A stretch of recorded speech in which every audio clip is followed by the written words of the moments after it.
All right, so we're going to look at the rational zero theorem for this function. And so the process, this is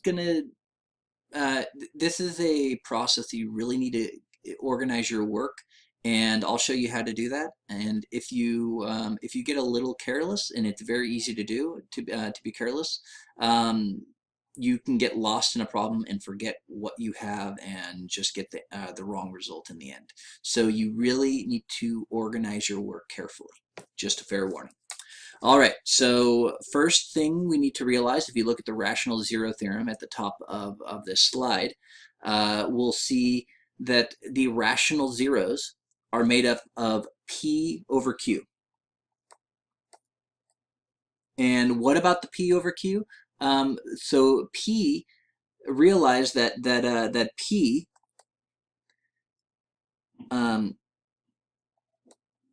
is the factors of the constant term. Oh, that's how you spell constant. Constant term. And in this case, the constant term is 12. So as you can see right here, the constant term is 12. So we have the constant term that's 12, and it's the factors. So we're going to be looking into the factors of 12. And then also Q, the denominator of all our rational zeros.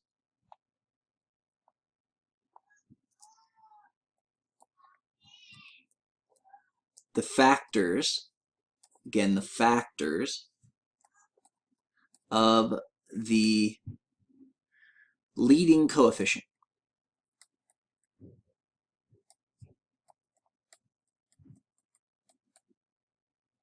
So leading coefficient, a little bit of terminology: constant term, leading coefficient, factors. But you should remember the leading coefficient is the number in front of the term with the highest power. So as we can, I'll use a different color here.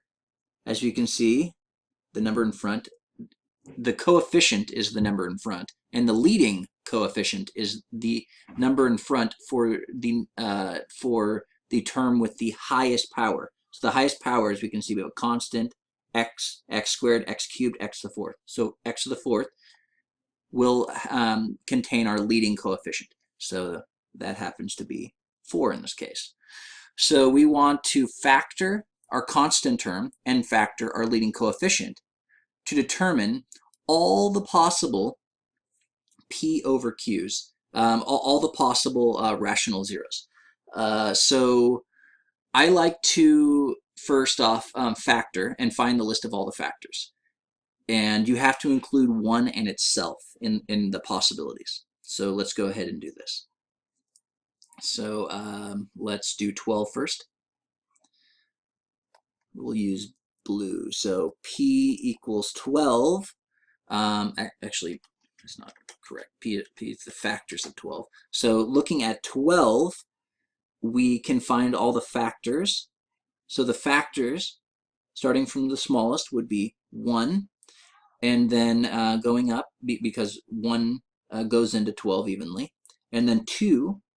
Notice that 12 divided by 2 is 6, so 2 is a factor. 3 is also a factor, because we divide 12 by 3 and we get 4. And then also 4 is a factor. 5 is not a factor, because it does not divide 12 evenly.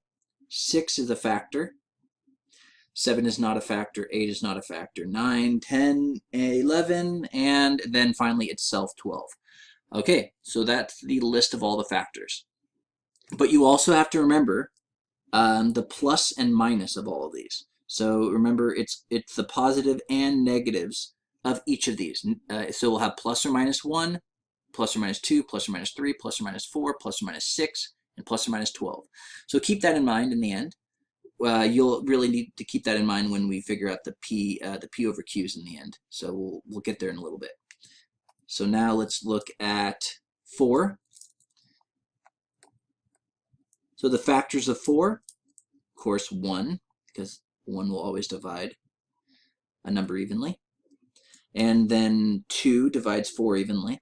3 does not divide 4. And then we have 4. All right, so the best way of organizing all the possible P over Qs, all the possible rational zeros, and I'll explain what this really means in the end, is by organizing a table. I like organizing a table.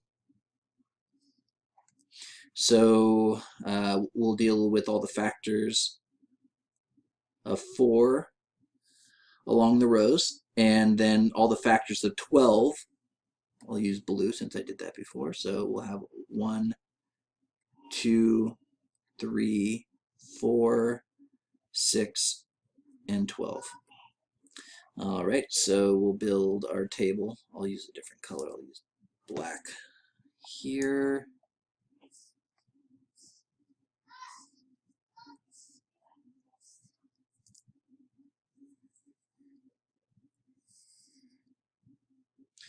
Okay, so draw an extra little line over here. Okay, so now we want to figure out the P divided by Q. And keep in mind, I should be labeling this, the P, the factors of 12. So I'll write that down here. So this represents P, and this represents Q. So if we want to figure out P divided by Q, then we need to take the column value and divide it by the row value. So that would be 1 divided by 1 here. And then to figure out this value right here, we would have P divided by Q, so 2 divided by 1. Then 3 divided by 1, 4 divided by 1, 6 divided by 1, 12 divided by 1. Now we go down here and we have, for this cell, we have P divided by Q. Again, it's P divided by Q. So that'd be 1 divided by 2. Then we have 2 divided by 2. 3 divided by 2. 4 over 2. 6 over 2. 12 over 2. And then we have, continuing this process, we have 1/4, 2/4, 3/4, 4/4, 6/4, and 12/4. All right, so what we need to do is we want to, it's best to eliminate any duplicates. So notice that this value right here is equal to 1. I'm going to list it up here. So P, all the P divided by Q's, I want to list them all out because this is the master list. And this is where you need to include the plus or minus. This is where it really matters. So it's plus or minus 1. So plus or minus 1, so either positive 1 or negative 1 is a possible 0. It's a possible 0. We're trying to find the possible rational zeros. This isn't telling us all the zeros, but the possible rational zeros. So plus or minus 1 is a possibility. And then going across the row, we have 2 over 1, which is equal to 2. So that's plus or minus 2. So that gave us a new 0. Plus or minus 3. Plus or minus 4. And then we have plus or minus 6. All these are going to be unique. We're not going to reach any duplicates on this first row. Plus or minus 12. All right, so I'm going to actually go on to the next row since we're going on to the next row here. So I'll just go on the next list here. So 1/2, that's the unique one. We don't have that in our list already. So you can just go through and see 1/2 is not located here yet. So we need that.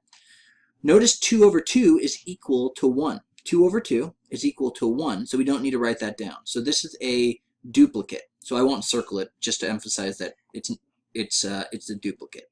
Moving on, we have 3/2. We don't have any other fractions.